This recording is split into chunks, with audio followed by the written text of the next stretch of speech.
Emro. Ha! Sa aka Clement the gladiator with a lady be with a laughing again. Are you critical? Settings proper ni rantings. Taliban.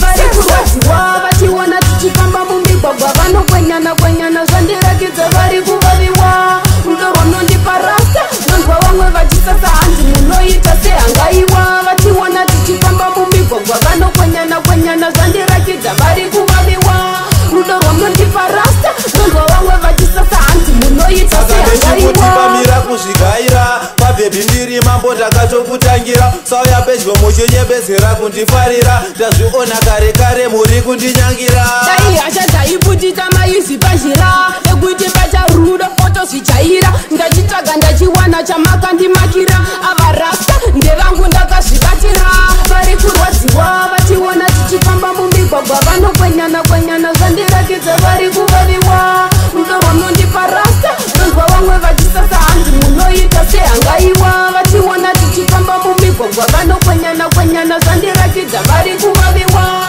rudo rwanondiparasta nonzwa vamwe vachisasa hanzi munoita sehangaiwa rangu mukombe ndakawina kare boys rangu musandivhiringa pandakagwina choice yangu hapana migiriri ligi tete voice rangu angava ani nani hakuna mumwe ndovimba newewani nyaya dzerudo angandiva ndiyani runopfuura rwako wandimhanyisa bani muri vangu rasta vari kurwadziwa vatiwana tichifamba mumigwagwa vanokwenyana zvandirakidza vari kuvaviwa rudo rwanondiparasta nonzwa vamwe vachisasa hanzi munoita sehangaiwa vatiwana tichifamba mumigwagwa vanokwenyana zvandirakidza vari kuvaviwa rudo rwanondiparasta nonzwa vamwe vachisasa hanzi munoita sehangaiwa kuzvigaira pabhebhi ndiri mambo ndakatokutangira sauya pedyo muchinyembezera kundifarira ndazviona kare muri kundinyangira dai hasha dzaiputita maizi pazhira ekuti pacharudo otozvijaira ndachitsvaga ndachiwana chamakandimakira avarasta ndevangu ndakazvibatira vari kurwadziwa vachiona tichifamba mumigwagwa vanokwenyana zvandirakidza vari kuvaviwa